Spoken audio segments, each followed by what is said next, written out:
ન કેવળ શિષ્યને જ ગુરુની શોધ હોય છે, પણ સદગુરુને પણ પોતાના કોઈ યોગ્ય સુપાત્ર શિષ્યની શોધ હોય છે. આપણે જેમ પૈસા, બંગલો, ગાડી, જમીન આવું બધું આપણા બાળકોને વારસામાં આપીએ, સાંસારિક માણસોને પણ જો એની ચિંતા હોય કે મેં કમાયેલું છે, મેં ભેગું કરેલું છે, તો એનો વારસો આપવો કોને? આ વારસાનો અધિકાર, આનો વારસદાર કોણ? જો સાંસારિક સંપત્તિની ઉપાધિ આપણને પણ હોય છે, એમ ગુરુને પણ હોય છે, પણ ગુરુને સાંસારિક સંપત્તિની ઉપાધિ ચિંતા નથી હોતી. ગુરુને પારમાર્થિક સંપત્તિની ચિંતા હોય છે. ગુરુએ પોતાની સાધના વડે જે જ્ઞાન પ્રાપ્ત કર્યું છે, જે અનુભૂતિ એને થઈ છે, એ સંપત્તિ, એ આધ્યાત્મિક સંપત્તિ, એનો વારસદાર ગુરુ પણ કોઈ યોગ્ય સુપાત્ર શિષ્યને આપવા માટે લાલાયિત હોય છે. તમે જોયું છે, રામકૃષ્ણ પરમહંસ એમની પાસે જ્યારે નરેન્દ્ર આવે છે, નરેન, સ્વામી વિવેકાનંદ, જે હજી વિવેકાનંદ બન્યા નથી, એ છોકરો જ છે, હજી એક યુવાન, પ્રતિભાશાળી, બુદ્ધિશાળી, તેજસ્વી છે. એ છોકરો નરેન જ્યારે રામકૃષ્ણ પરમહંસ પાસે પોતાના મિત્રો સાથે આવે છે, આવી અને બેસે છે, રામકૃષ્ણ પરમહંસની અને નરેન્દ્રની દ્રષ્ટિ એક થાય છે.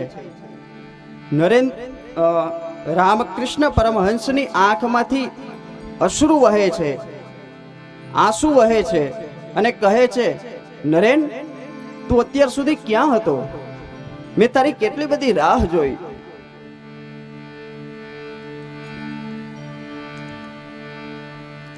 શિષ્યને ખબર નથી હોતી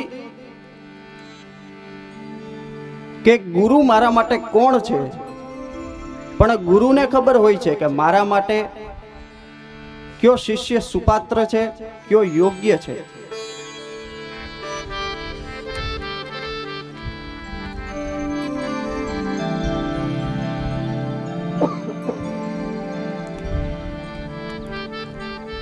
એ સમયે નરેન્દ્રના મન ઉપર પાશ્ચાત્ય સંસ્કૃતિના વિચારકોનો પ્રભાવ હોય છે. એટલે શરૂઆતમાં તો નરેન્દ્રને પણ રામકૃષ્ણ પરમહંસ પાગલ જેવા લાગે છે. જ્યારે જ્યારે સમય મળે ત્યારે રામકૃષ્ણ પરમહંસનો અને નરેન્દ્રનો સત્સંગ થતો, એમની મુલાકાત થતી, તો ક્યારેક આ આત્મકથામાં લખે છે સ્વામી વિવેકાનંદજી કે એમને પણ શંકા જતી રામકૃષ્ણ પરમહંસ ઉપર કે હકીકતમાં આ ગુરુ જ્ઞાની છે, ભક્ત છે, કે પછી પાગલ છે.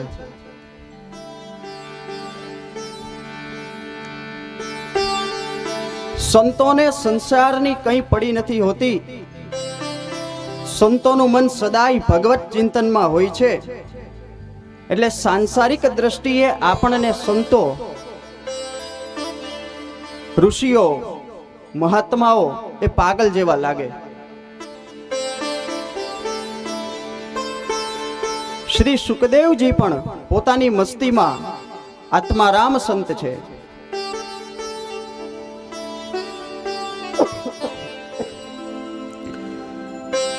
સુખદેવજીનો વેશ જોઈ અને નાના બાળકોને એવું લાગે છે કે આ કોઈ પાગલ છે. તે પાછળ ધૂળ અને કાંકરા ઉડાડતા આવે છે. વિશાળ ઝુલ્ફાઓ ખભા સુધી પથરાયેલા છે, વિશાળ વક્ષસ્થળ છે, દ્રષ્ટિ નાકના અગ્રભાગ ઉપર સ્થિર છે. અને મુખમાંથી સદાય શ્રીમદ ભાગવતના દિવ્ય શ્લોકોનો ગુંજરાવ શરૂ છે. અને એ જ સુખદેવજીના તેજમાં આકર્ષાઈ અને સ્ત્રીઓ પાછળ પાછળ પાગલની જેમ દોડે છે. સંતની કોઈ નિંદા કરે, કોઈ ઉપેક્ષા કરે કે કોઈ એના વખાણ કરે, કોઈ એની પ્રશંસા કરે, સંતને કાંઈ પડી નથી હોતી.